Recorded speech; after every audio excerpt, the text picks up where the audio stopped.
Back to one of our top stories anyway. Brent today continued its decline, sparked by yesterday's news of the US peace mission to the Middle East.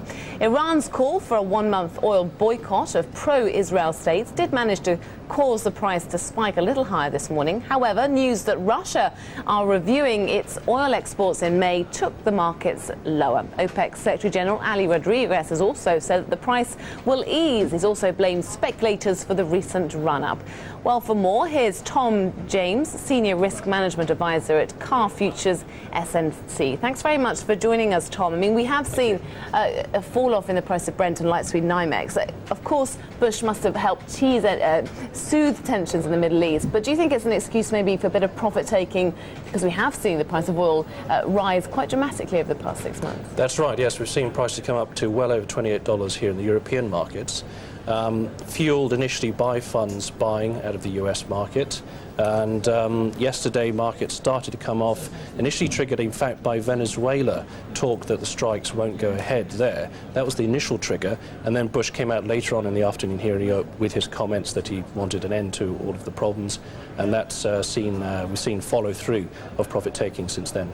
Now, of course, traders have been pretty volatile with the price of oil recently. Well, what was their reaction when we heard the news coming out of Iran regarding a potential, or using oil as a weapon, and a potential month embargo against the likes of the US and European countries? Well, European traders came back from a sort of long Easter holiday suddenly to see this news, and the initial reaction was, my goodness, and we saw the markets move up by several dollars a barrel. Massive reaction, big buying. Then it started to sink in that in fact Iran, Iraq, it really wasn't going to work. We've seen Qatar, we've seen other OPEC members come out saying, you know, they wouldn't support that. We've seen OPEC saying that they see that oil supplies are fine. They sort of made a comment yesterday which was interpreted by the market that if there was a problem with supply, they would open the taps up a bit to help things out. So is the current price still overvalued? How much froth is there on the market?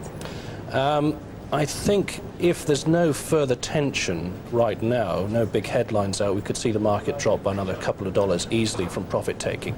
I don't think at this point we're seeing fresh selling coming, and I think people are still a little nervous about the situation. But if things continue to ease, we will see markets come off another few dollars from here.